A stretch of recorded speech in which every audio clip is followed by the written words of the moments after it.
بسم الله والصلاة والسلام على رسول الله صلى الله عليه وسلم. الحمد لله رب العالمين. waxaan iska furdana xafladeena furitaanka xarunta ciidanka dibdamiska ee degmada Boorame oo xadhiga maanta laga jarayo. ugu horeyn waxaan u yeeri doonaa taliyaha ciidanka dibdamiska Sareeye Guuta Axmed Maxamed Xasan Sawaaxili oo isagu halkan naga sheegi doona.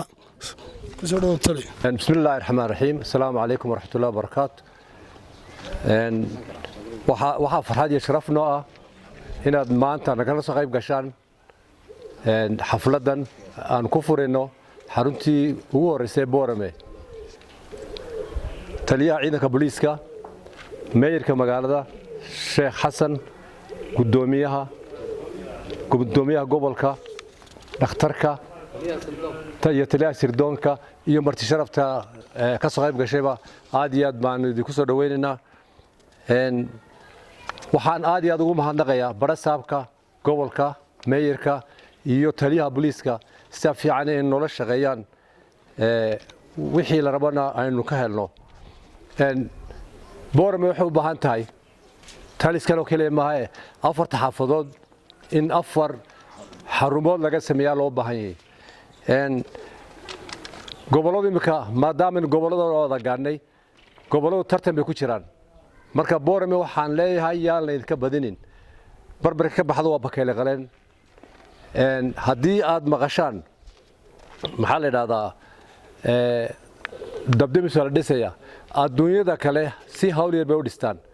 dawladda kale lagu mahaleeyo dawladda imka markay inta ay noo dhisto mushaharooyinka la qaato waxa laga gooyaa in dabdamis loo gooyaa cashuuraha la qaado waxa ku jira dhowr shilin oo dadku aanay dareemaynin oo loo gooyo la yiraahdo waa ciidanka dabdamiska leh. marka aad iyo aad baan ugu mahadinaynaa intii madaxda naga caawisay dhismahan maanta halkan quruxda badan leh. waxaan fariin u dirayaa qurbajooga reer Boorame Awdal aad iyo aad baa ugu mahadsantiin berigii hore labadii gaari soo dirteen laakiin halkii baad ka hadheen dabdamiska lagama hadho. imikana waxaan ka rajeynayaa inaad ku soo biirisaan wixii hore wiskisi dhamaanaya nimka dhowr 6-7 sano bay gawaaridan shaqeynayeen. marka waxaan aad iyo aad fariin baan uga farayaa in imka goboladii tartan ku jiraan marka reer qurbaha Awdal yaa la idinka badinin. tujaarta iyo wixii maal qabeen reer Awdal ama Boorame jooga qaybtiini way maqan tahay. waxaa loo baahan yahay idinka maalkiin la ilaalinaya had iyo jeer lacag la xado amba tuug waxaadu ma la iska ilaaliya laakiin la iska ma ilaaliyo cadowga ugu weyn ee dabka hantidu qabsadana markaaba baabiinaya. marka maadaama dabdamisaanahay aan idinka indii shaqeyno waxa loo baahan yahay inaad ku soo darsataan. marka aad iyo aad baan u soo dhaweynay martida noo joogta. anana waxaanu ballan ku qaadinaa inaan shaqadan qaranka u hayno inaynu halka ka sii wadno. inamada ka taawad wadinka arkay waa naftar horyaal qalabkii baa yar baabuurtii baa yar wax walba way naga yariin. marka qurbajoog iyo tujaar iyo wixii maal qabeena waa in dabdamiska loo gaada. waxa kale oo aan rabaa in halkan ka faa'iisto Awdal iyo Boorame tacliin baa lagu ogaa dashiid isku baan ogeyn in baabuurtii la jajabiyo la iskuma ogeyn hantida la jajabinaysaana waa hantidii idinka cashuurta la idinka qaaday ayay dawladdu ku soo iibinaysaa maxaa la yiraahdaa baabuurtii. marka lacagtii aad bixisay haddaad gawaaridii shiidaan jajabisaana de waxay noqonaysaa mushkilad bay noqonaysaa. marka halga waan toobo taliye booliiska way maqlayaan madaxda kanaga maqlayaan ninkii la qabto isagoo dhagax gaadhi ku dhuftay ama inaan dakhray ama inaan wax dhaaway waa inuu mutaystaa waajibaad mutaystaa oo sharciga la mariyaa. marka waxaan aad iyo aad inagu boorinayaa baabuurta inaga leh waa inamadeeni diyaan la shiidin yaan la dhaawacin. intaasaan ku soo gabagabeynaa. assalaamu calaykum wa rahmatullahi wa barakaatuh. mas'uuliyiinta hay'adda qaranka ee damdamiska ee hogaaminaya Sawaaxili suldaanka Sultaan Axmed saraakiisha culimada dhalinyarada aadka u quruxda badan leh halkan tababarka wanaagsan qaba ee shaqaalaha damdamiska barasaabka dhammaan waxaan leeyahay assalaamu calaykum wa rahmatullahi wa barakaatuh. baahidani ma jirtay hay'adda runtii laga maarmayo qof walba inta uu ku darsado waa in aakhirana u jirto xasanaadka ugu biiraysa runtii in badan baan kolley intii aan joogay aan dhul la raadinay waan helnay laakiin waxa ka sii haboonaatay markaan si walba u eegnay goobta maanta aan joognay sheekhu oo ku deeqay runtii waana ku mahadsan yahay waa in loo mahadnaqo qofka fande bilaada ku mahadnaq ilaahay oo mahadnaqi maayo wuxuu qabtay qofka in loogu mahadnaqo isagana dhiiranaanba u tahay wixiina inaynu sheegno oo dariiqa wanaagsan iyo dadka u horseeda in la sheegaa waa mid waajiba waa runoo dadku runtii uma bisla hawshan waxaad arkaysaa meeshii gubatoo la soo qayliyay inamadiioo daali oo sii rafaaday oo markay gaadheen dhagax lagala hor yimid qofkan muxuu doonayaa markaa maskaxdiisu u shaqaynaysa ma gurigan inuu gubto bilaqaysuu doonayay siday wax yihiin ilaa imika waan fasiri kari laha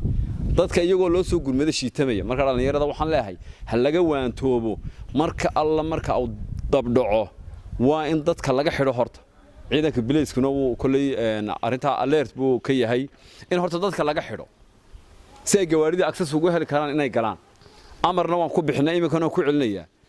sababina uu kalitay ahayd bajaajta inaanu sameeyno in iyo out bahalaan iska wada hor iyo daba imanay to horo la jiray magteedii baanu bixinay oo gaadhi ambalaas jiray gurmad buu waday la iska eegmaayay in yar baaska ay jabanaynayo haduu doono wadada iska dhex dhiganay imikana ku celinaya waxaan leeyahay hoonka hadii la maqlo horta taliye hoonka waxa weeyaan gawaari badan oo barayfid ah ayaan ku arkay hoonka ku xiran hoonka cid bay astaan u tahay waa gurmad cidii lagu arko in la ganaaxo la soo xidho taas waa koow talabaad waxa weeyaan hoonka marka la maqlo waa gurmad ama ambalaas buu noqonayaa oo qof wada ama kii damdamiskii buu noqonayaa ama kii bilayskii oo qof tuugo la soo xidhay soo qabanaya wixii baahiyaad kala de waa wax dushayada saaran oo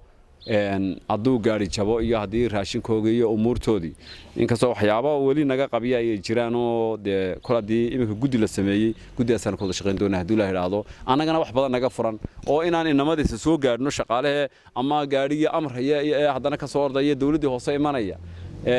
in guddidaasi noo dhaxayso oo guddidu ay timaado wixii hawlo kolba loo baahan yahay inay guddidaas ka furato culays badan annaga naga furato iyagana ka furato haddii la idhaahdo iminkana waxaan kusoo dhaweynaya barasaabka gobolka awdal runtii oo isaguna kelmadiisa ku habboon ka jeedin doona mahad dhammaanteed ilaahay iskale nabad qab iyo farxadba galabta nagu kulmiyey waxaan aad ugu mahadnaqayaa anuu markii horeba goobjoog ahaa maalintii sheekh xasan fiilkeeda halkan nagu wareejinayay aad baan sheekha ugu mahadnaqayaa waayo wuxuu gartay xalka dhibaatada jira inuu yahay in meel santaran loo helo ciidankanu mushkilad baa haysata ciidamada kaloo dhami taargad ay la dagaalamaan bay leeyihiin oo daaddu military xad buu joogaa xadka cadawgiisu uu arkaa wuu ka horeeyaa debdemisku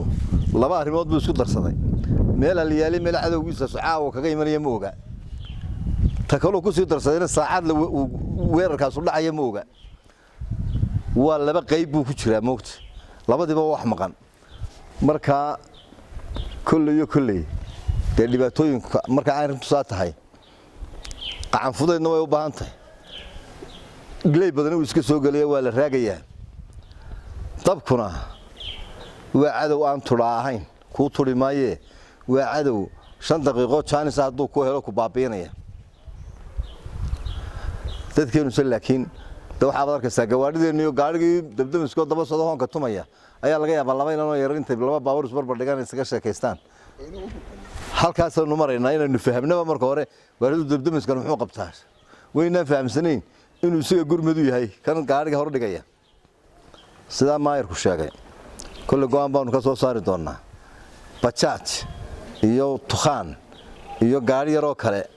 wixii soo taagu jiiro qofka isor dhigow adaa isu qaba imika ku tala gala waana soo ashkatoonin taliya booliiskuna uu gaamri hadduu xitaa soo ashkatooday isaga la xidho dadkana culimadana waanu sheegaynaa in masaajidana uga sheegaan aadna loogala hadlo arrintaas oo war horta u dhaga nuglaada gaariga hoonka dabdamiska leh waxaynu dhawanaynaa waynu hagaajisanaynaa waynu hawlgalaynaa si laakiin ha lala shaqeeyo haddii aan lala shaqayn oo aan lala dadaalin oo aan hawlaha loo fududaynin oo aan wadooyinka loo banaynin da waxba qaban maayaan meel walba iyadoo basbeesho bay gaarayaan waxaan ku celcelinayaa oo aan ciidanka ku amrayaa cid kasta oo hawlgalkooda ka hor timaada ama mid dhagax ku tuur ha noqoto ama mid gaar hor dhig ha noqoto inta laaba adag laga qaado dadkeenu wuxuu maqlaa sharciga inaynu sharci ku kala baxan maaha inaynu wada hadallo maaha biliisku waa ku amrantihiin baabuurka sordhiga iyo inanka dhagax ku tuura iyo cid kastoo hagardaamo u keenta gaadiidka rag baa soo xogsado dhiigoodu inoo horo inoo keenay inaynu inaga waxa laynagu baahan waa ilaashashadoodu soo maaha inaynu ilaashana qasab bay nagu tahay cid ay naga xumanaysan inaynu la dagaalanaa qasab bay nagu tahay waa mahadsantihiin